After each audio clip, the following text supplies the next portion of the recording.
Kailan tayo kikita kung magbabase tayo dito sa Unilevel 3 structure? Meron tayong dalawang structure sa Rain BNB. Ito yung una, Unilevel 3, at yung pangalawa ay Binary Auto 3. So dito muna tayo mag-discuss sa Unilevel 3. Dito sa Unilevel 3, makikita mo ito sa dashboard pag i-click mo yung My Team. At ito naman sa Binary Auto 3, makikita mo ito sa dashboard pag i-click mo yung Community na nasa ating dashboard makikita. So ngayon, halimbawa ikaw yan. So nag-invite ka. Lahat ng invites mo, basta invite mo, ay may ilalagay sila sa first level mo. Hindi katulad dito sa Binary Auto 3, yung dalawa lang talaga na sa first level mo. At kung may invite ka pang iba, ay mapupunta na talaga sa ilalim. So yun po ang kaibahan. So halimbawa, itong unang dalawa, invite mo halimbawa ito, no? So sila din itong nasa dito sa Binary Auto 3, sila din itong nasa unang dalawa sila yon.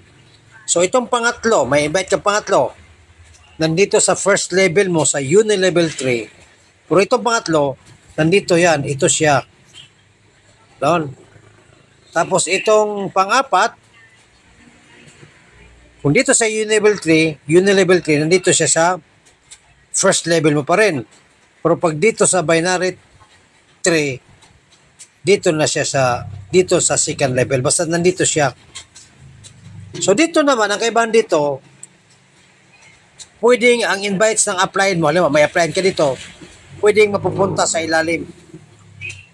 No? Hindi mo invites, pero pwedeng mapupunta sa ilalim. So, ang tawag doon, spillover. Kaya tinatawag siyang auto 3 dahil ang system automatic maglalagay ng tao. Halimbawa, itong applied, marami kang applied at natsimpuhan na ang sayo ang may bakante, may nalagay talaga dyan, no? Yan po, pero dito, hindi po pwedeng makapasok dito pag hindi nanggagaling sa'yo.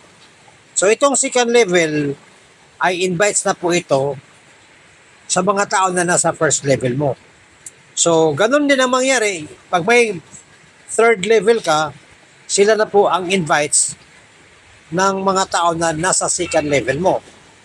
Ganun yan, no? So dito, sa Unilevel 3, so bawat invite mo dito, meron kang 70.22% base sa 0.0045 BNB. Kung halimbawa, nagkakalaga ng 200 ang isang 0.0045, 140 papasok agad sa inyong e-wallet. At remember, dito walang limit. No, walang limit. So dito naman sa binary, kikita ka dito, halimbawa, itong first level mo, kumita ka sa direct referral.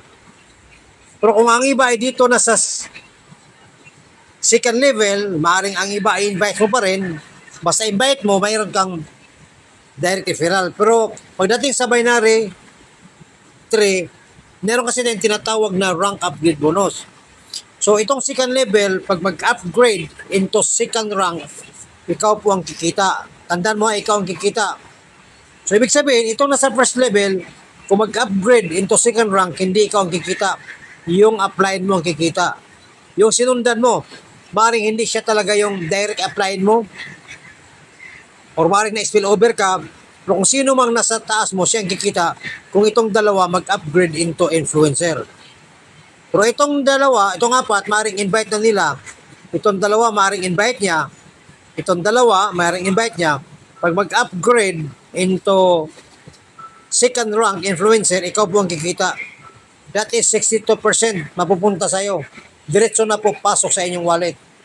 At kung ito ay nag-invite at ito na yung mga tao, sabihin natin ito ay invite sa mga taga second level mo. Siyempre sa umpisa, beginner's account. Pag mag-upgrade sila sa influencer, siya po ang kikita. or maaari kung ito, mag-upgrade sa influencer, siya po ang kikita. Kasi pangalawang upline. Pero pag mag-upgrade na sa sa pangatlong rank, ang achiever, ikaw na po ang kikita dahil pangatlong level mo sila. So, i-match lang, no?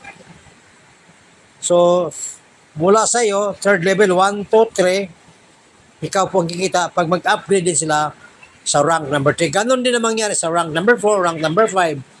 So, kailangan lamang na ikaw, para makatanggap ka ng bonus, kailangan ikaw ay may dalawa ka ng invites. No? Kasi, halimbawa, isa pa lang ang directs mo, hindi ka pwedeng makatanggap. Sabi natin, ito ay spillover lang, hindi ikaw directs.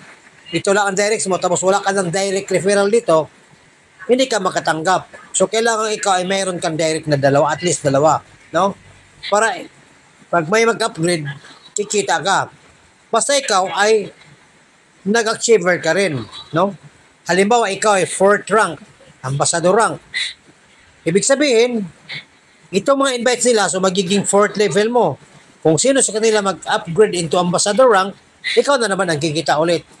Ikaw lang ang kikita, maliban lang kung hindi ka nag-upgrade. Halimbawa, itong 4, nag-upgrade into influencer, no? Di ba, ikaw ang kikita? Pero kung hindi ka nag-upgrade, hahanap ang system ng pangalawang upline mula sa iyo. 1, 2. So, siya ang kikita. Kung ito naman achiever, kung hindi ka nag-upgrade, tapos nag-upgrade sila sa achiever itong level 3, alam ba, level 3, nag-upgrade sa achiever, hindi ka ang kikita kung hindi ka nag-upgrade. Maghanap pa ng pangatlong upline at sila po ang kikita. Ganon kahalaga na dapat mag-upgrade ka. Ganon siya aganda. Dito naman guys, balikan natin ang Unilevel 3, ito yung mga invites mo.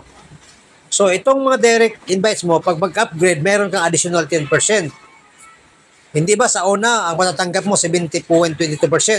Pero pag mag-upgrade, additional 10%. Isipin mo, mayroong posibleng 15 times mag-upgrade ng tao. So imagine mo lang, pataas ang rank, palaki din ang 10% mo. At ang kagandahan, halimbawa ito, invite niya itong 3, meron kang kita na 1.5% mula sa second level. At itong 3, kung may invited, bawat isa sa kanila, kung saan magiging third level mo, meron ka pa rin 1.5%. At ito ay hanggang 15th level. At imagine guys, yung pagsali pa lang nila, paano kung mag-upgrade na naman sila? Pag mag-upgrade sila, meron ka namang another 1.5%. 1.5% sa bawat upgrade. Kailangan ikaw ay parehas ng rank, no? Ito lamang yung direct, at least influencer ka kahit ito mga directs mo, basta directs, kahit mag-upgrade pa yan ng mataas na rank, may 10% ka pa rin, basta ikaw ay at least influencer. Pero kung beginners ka lang at nag-upgrade ko na, sabi natin, pang 5 rank, pioneer, makatanggap ka pa rin ng direct referral pero base sa beginners rank, no? Mas mababa. Kaya sayang. So, ganun yan. Pero dito sa recurring, mula sa second level, makatanggap ka ng 1.5% as long as parehas kayo ng rank. Okay? So, yun po. Sana naintindihan po guys. Ganito siya kaganda, no? So, kung may mga katanungan kayo, huwag kayo mahiya magtanong. Okay? So, thank you very much.